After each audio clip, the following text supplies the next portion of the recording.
আমি যে বাড়িতে কাজ করতাম সেই বাড়ির মালিক খুব ভালো ছিল। আমি যখন যা চাইতাম মালিক আমাকে তাই কিনে দিতেন। কিন্তু আমার বাড়ির মালিক আমাকে তাদের একটা ঘরে একদম ঢুকতে দিত না। আমি ওই ঘরে গিয়ে পরিষ্কার করতে চাইলে আমাকে সবসময় বারণ করত। ওই ঘরটা ছাড়া আমি বাকি সমস্ত ঘরে পরিষ্কার করতাম। একদিন বাড়ির মালিক বাড়িতে ছিল না। সেই সুযোগ নিয়ে আমি ওই ঘরেতে ঢুকি। আর ঘরেতে ঢুকে আমি যে দৃশ্য দেখলাম তা দেখে আমার গায়ের লোম খাড়া হয়ে গেল।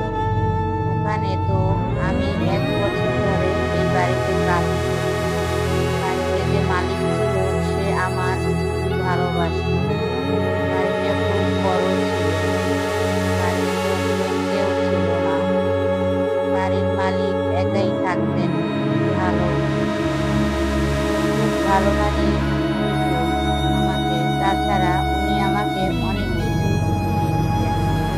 কাজটা পেয়ে আমি অনেক খুশি ছিলাম। শুধু বাড়ির মালিক আমাকে একটা বিষয়ে সতর্ক হতে বলছিলেন।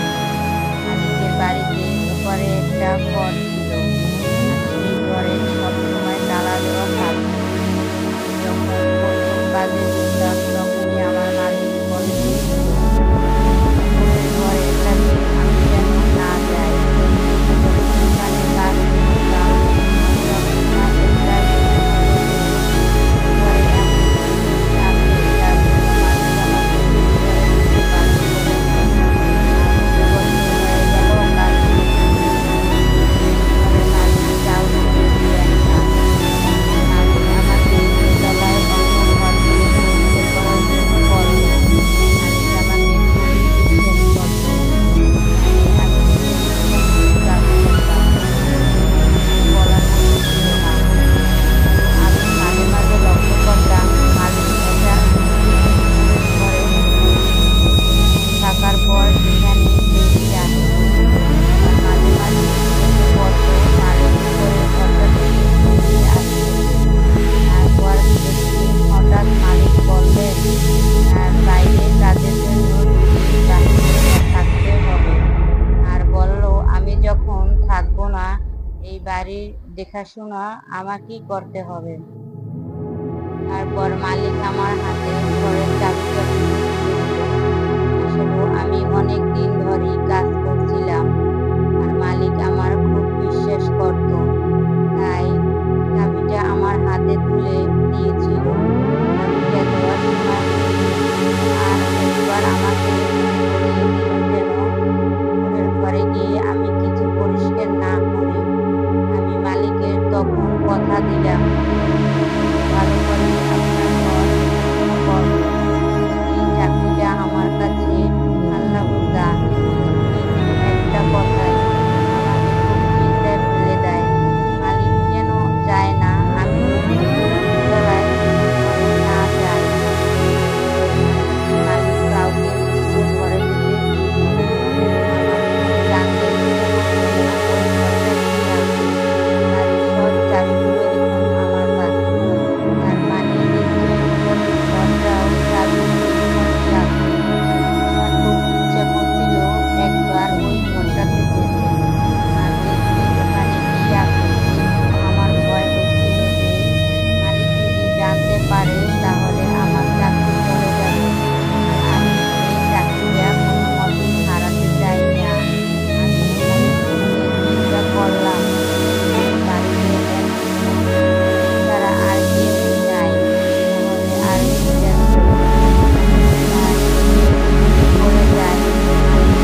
সামনে গিয়ে পৌঁছাইলাম।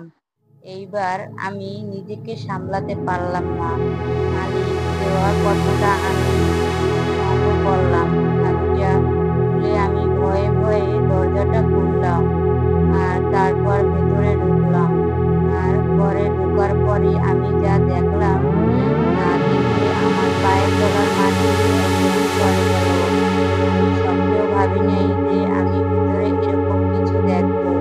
ওখানে তো আমি তারপর দরজাটা আবার তালা লাগিয়ে তাড়াতাড়ি উঠলাম। তারপর আমার নিচে নামতে সাহস হচ্ছিল না, পুরো শরীর কাঁপছিল আর সর্বশরীর ঠান্ডা হয়ে গেছিল।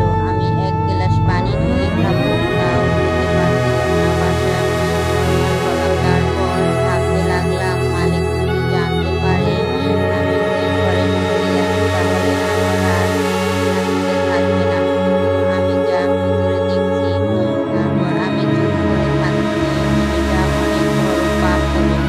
এখন আমার জানতে ইচ্ছে করছে মালিক আসলে কে। তারপর আমি মালিককে ঘরে থাকতো সেই ঘরটা পুরোপুরি ভালো করে খুঁজলাম। আর খুঁজতে গিয়ে আমি দেখলাম যন্ত্রপাতি যা পুরোপুরি বোঝাই যাচ্ছে মালিকের কোনো মূর্তি আছে, কিন্তু মালিক এত বড়লোক হওয়া সত্ত্বেও মালিকের কোনো মুদ্রা তার সাথে থাকতো না। উনি যেটা থাকতেন আমার কাছে পুরা পরিষ্কার হয়েছিল। ওই ঘরটা ঢুকে আমি দেখলাম মালিকের সেই ঘর একদম